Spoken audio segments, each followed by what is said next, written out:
everybody, this is Ogre Boy, and I'm going to be doing my review for the 1984 movie, Supergirl.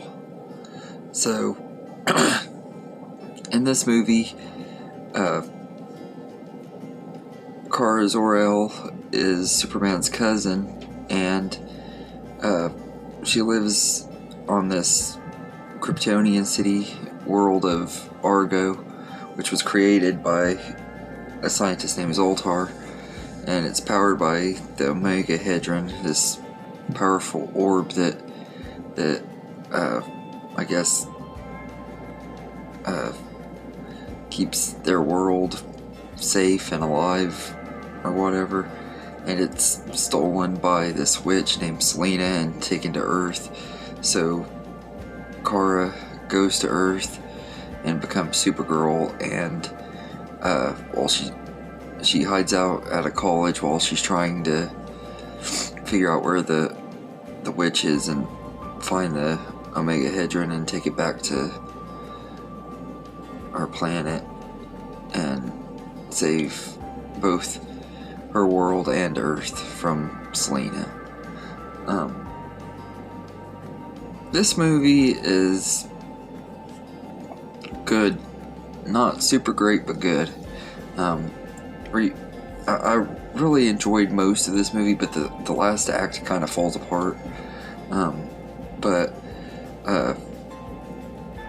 This one is a spin-off of the Christopher Reeve Superman movies, and Christopher Reeves was supposed to have a part in this movie, but he backed out after Superman 3 flopped. He was kind of losing interest in playing Superman, so he backed out of this one, and it really kind of does hurt the movie, because like she gets, like, there was supposed to be a scene showing him giving her Supergirl suit and stuff, and that's not in there. So when she gets to Earth, she just kind of has it, so it kind of creates that plot hole.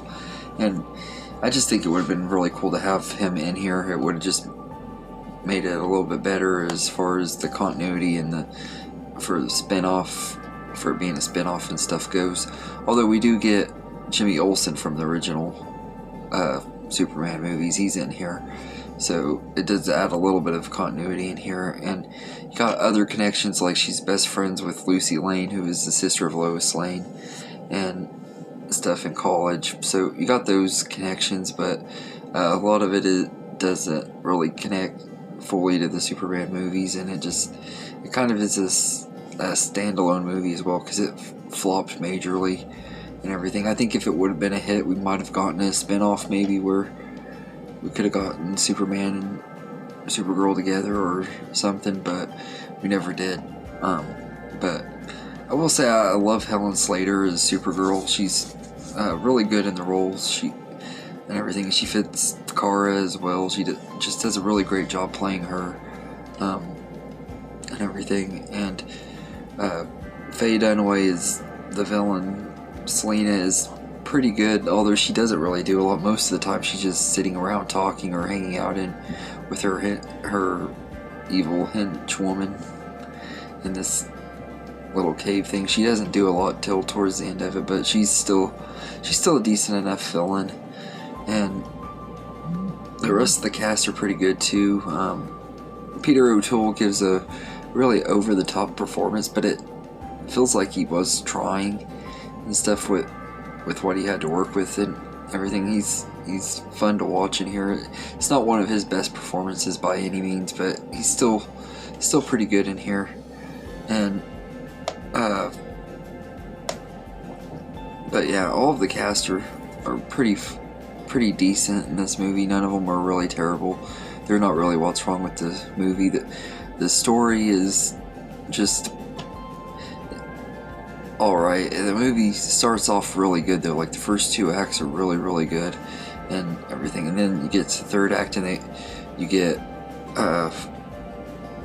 Zoltar and Kara being stuck in the Phantom Zone and trying to figure out how to get out of there and stuff. It kind of slows the movie down a little bit and everything. And they're supposed to be suspenseful and stuff, but the visuals look so bad in the Phantom Zone at times that it kind of ruins the movie, run the scenes for me and stuff. But it had some fun moments and stuff, but I think Supergirl is an alright movie. It's not the best movie ever, but it isn't as bad as a lot of people say it is either. A lot of people say it's one of the worst superhero movies ever, and I seriously don't believe that, because it has a lot of good in it, and I got the director's cut, so there's probably stuff in here that were added that and everything that to make the movie a little bit better written than the theatrical version and stuff. But I will say that the movie is a little over long. It's almost 2.5 hours, and they could have trimmed it back just a little bit, and it would have been better paced and everything. It could be one of those cases where the director's cut just isn't as good as the theatrical. I don't know.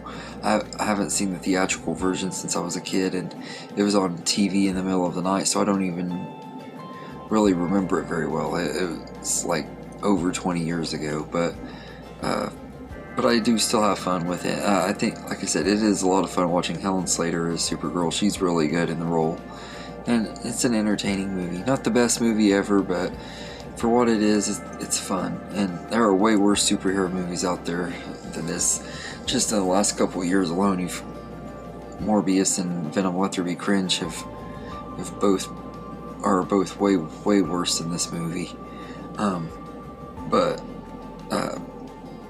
yeah, this one is fun. It definitely isn't one of my favorite DC movies, but I still enjoy it for what it is. So I'd say I'd give Supergirl a 7 out of 10. It's really enjoyable. It has a little bit of a messed up third act, and the story could have been better written. With, since they had to take Superman out, they didn't really, they kind of rushed it still without thinking about writing it better, figuring out a way to work out why Superman wasn't in the movie. In the movie, they just use excuse that he's off on a peace mission in space, which was kind of like a little prelude to Superman 4.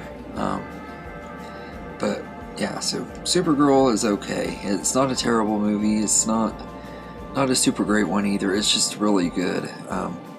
And I will say that I do think it is underrated and everything. So anyway, I'd say I'd give it a 7 out of 10. So let me know in the comments what you think of Supergirl, and I hope you enjoyed this video, and have a good day, everybody.